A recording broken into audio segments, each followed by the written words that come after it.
ఇండ్లల్లున్న పనుల్ని అల్కగా చేసుకోనీకి ఇప్పుడు ఎన్నో మిషన్లు వాడుతున్నాం కదా. పప్పులు పచ్చళ్ళు రుబ్బనీకి మిక్సీలు గ్రైండర్లు, బువ్వ వండుకోనీకి రైస్ కుక్కర్లు, రొట్టెలు చేయనీకి రోటి మేకర్లు గిట్లెన్నో మార్కెట్లకు వచ్చినాయి. ఇక అట్లనే ఇప్పుడు బట్టలు మడత పెట్టనీకి కూడా ఒక మిషన్ పట్టుకొచ్చిండ్రు మార్కెట్లకు.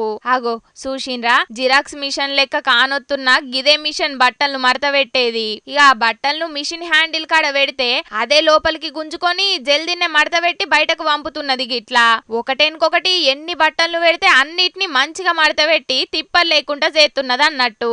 ఇక ఈ వీడియో సోషల్ మీడియాలో వైరల్ అయ్యే వరకు ఇంకేంది, ఇక తినిపియనీకి సుతం ఒక మిషన్ ను తయారు చేసుకుంటే గదే బువ్వ కలిపి మంచిగా నోట్ల పెడతదని అనబట్టిండ్రు చాలా మంది. గిది చూసినోళ్ళు. ఏం చేద్దాం, టెక్నాలజీ పేరుతోని అసలు మనిషికి రాను రాను శారీరక శ్రమ లేకుండా పోతున్నది పోన్రి. అందుకే చాలా మందికి ఏ పని చెయ్యకుండా పెయ్యిల రోగాలు కూడా ఎక్కువనే అవుతున్నాయి.